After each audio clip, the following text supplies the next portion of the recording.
They cast him out for being different. But 3 years later, everything changed.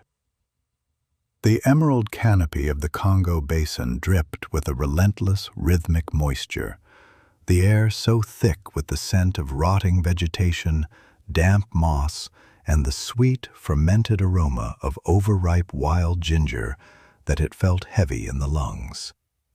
Deep within this humid cathedral, a silverback named Malachi stood over his troop, his massive chest heaving with a low, vibrating growl that mirrored the distant roll of thunder. But his focus was not on a rival or a predator. It was fixed on Koda. Koda was a young male, 3 years into his development, yet he was an anomaly that terrified the troop. While the others were draped in coats of obsidian fur, Koda's hair was a startling, ghostly, translucent white, and his skin was a raw, sensitive pink that blistered under the dappled sunlight. But it wasn't just his appearance. Koda moved with a frantic, twitching energy, his eyes, pale as morning mist, darting toward sounds no one else heard. He would suddenly scream and beat the earth when the cicadas reached a certain pitch, his body contorting as if the very air were biting him.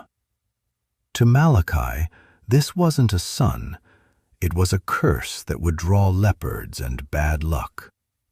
With a roar that shook the damp earth, Malachi lunged, the scent of aggressive musk and crushed ferns exploding in the air. He didn't strike to kill, but to exile. He drove Koda away from the fruiting trees, away from the communal nests of soft leaves, and into the jagged, lonely shadows of the volcanic slopes. Koda was cast out for being a fractured mirror of his kind, left to shiver in the biting mountain fog, a solitary white ghost in a world that only valued the strength of the dark and the silent. Before we witness the incredible transformation of Koda and the hidden truth behind his madness, I invite you to join our community of storytellers. If you believe that every soul, no matter how different, deserves to be heard, please subscribe and hit that notification bell. We truly value your presence here. In the comments below, let us know where you are watching from and what time it is in your part of the world. It's beautiful to see how far these stories travel. The Virunga Mountains offered a backdrop of haunting, jagged beauty, where the smell of sulfur from distant vents mingled with the crisp, cold scent of high-altitude bamboo. 3 years before the shunning, Koda had been the heartbeat of the troop. His mother Sarai had cradled him against her warm, leathery chest, the air between them smelling of chewed stalks and maternal devotion. The bond was once unbreakable. He would bury his face in her dark fur, seeking the steady, rhythmic drum of her heart. The troop had moved as a single unit, a heavy, deliberate tide of muscle and fur through the undergrowth. They shared the ritual of grooming, the sensation of nimble fingers parting hair to find salt and grit, a language of touch that reinforced their safety. But as Koda's white coat grew in, the sensory world began to betray him. He began to recoil from the very touch that should have comforted him. To the others, the forest was a home. To Koda, it was a sensory minefield. The texture of certain leaves felt like jagged glass against his skin. The smell of a blooming orchid was an acidic assault on his senses. The deep trust that had defined his infancy began to erode, replaced by a growing, cold desperation from the troop elders who saw his outbursts as a threat to their collective silence. The crisis deepened as the seasons turned. Koda became a shadow of a gorilla, his ribs beginning to show beneath his thin, pale fur. He stopped eating the succulent wild celery, his throat tightening at the texture, and instead gnawed on bitter bark that offered no nutrition. The sanctuary keepers, led by Dr. Elena Vance, a woman whose clothes always carried the faint, comforting scent of dried eucalyptus and rain, watched through long-range thermal cameras with breaking hearts. They saw the clinical signs of a total nervous system collapse. Kota would sit for hours in the pouring rain, his head tucked between his knees, rocking with a rhythmic intensity that smelled of profound clinical anxiety. The troop's rejection became physical. The juveniles would pelt him with hard fruit, and the females would move their infants away as if his differentness were a virus. The final failure occurred during a move to higher ground. A sudden mountain storm broke, the sky turning the color of charcoal and the wind howling with a metallic bite.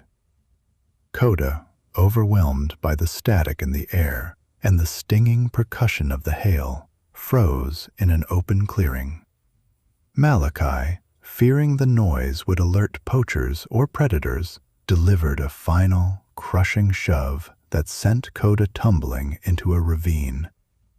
He was left there, a pile of white fur against the black mud, discarded by the only family he had ever known. For 3 long years, Kota survived as a phantom of the forest, a scavenger of the high ridges where the air was too thin for the rest of the troop. He was a creature of the mist, smelling of wet stone and isolation. Then came the high-stakes moment of his rescue. Dr. Vance and her team, refusing to let the ghost of Virunga perish, managed to track him to a narrow cave smelling of damp earth and old bones. When they finally brought him into the clinical light of the sanctuary, the truth was uncovered with staggering precision. It wasn't just albinism. Kota was suffering from a rare, severe form of sensory processing disorder, coupled with a chronic, untreated ear infection that had migrated to his neurological pathways. Every sound, a snapping twig, a distant bird, was amplified in his brain to the volume of a jet engine. The textures of the forest hadn't been wrong. His brain was simply unable to filter the data, leaving him in a state of permanent, agonizing neurological noise. The madness Malachi saw was actually a heroic effort to stay sane in a world that was screaming at him. He had lived 3 years in a state of sensory torture, his survival a testament to a willpower that exceeded any silverback's physical strength. The resolution was a slow, beautiful symphony of healing. Dr. Vance didn't try to force Kota back into a troop. Instead, she created a sensory garden, a place of soft, muted colors and filtered light that smelled of calming chamomile and damp sand. The first moment of physical reconnection came not from another gorilla, but from Dr. Vance herself, wearing a specialized suit made of incredibly soft, seamless silk. She sat with him for weeks, never touching, only breathing. One evening, as the sun set in a soft, peach-colored haze, Kota reached out. He pressed his massive, pale hand against her arm. For the first time, he didn't recoil. The texture didn't hurt. He leaned his heavy head against her shoulder, and for the first time in years, his frantic rocking stopped. Their breathing began to synchronize, the deep, resonant bass of the gorilla and the soft, steady treble of the human. It was a release of 3 years of held breath, a physical shedding of the armor he had worn to survive his own mind. The tension in his jaw, which had been locked for years, finally dissolved, leaving him in a state of quiet, peaceful exhaustion. This story leaves us with a profound philosophical legacy. Coda teaches us that the sixth sense of love is not about understanding another's experience, but about respecting it. We often judge intelligence by how well a creature fits into its environment. But Coda's intelligence was found in how he navigated an environment that was fundamentally hostile to his very nerves. He reminds us that empathy requires us to quiet our own world so we can hear the frequency of someone else's. Animal intuition isn't just about sensing danger. It's about sensing the need for stillness. Coda became a bridge animal at the sanctuary, helping other traumatized rescues find their footing. His white fur, once a mark of exile, became a beacon of safety for those who were also different. He showed us that even when the world is too loud, there is a silence that can be shared between two souls. Coda passed his final years in the soft light of the sanctuary, a gentle giant who preferred the scent of lavender to the smell of the hunt. He was no longer the outcast. He was the teacher. We hope his journey reminds you that being different is not a defect. It is a different way of experiencing the majesty of life. Thank you for staying with us through this emotional journey.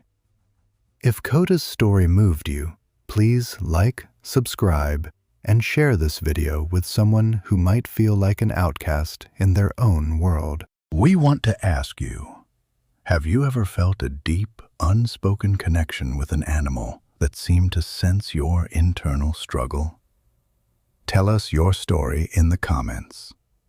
Your experiences remind us all that we are never truly alone in the mist.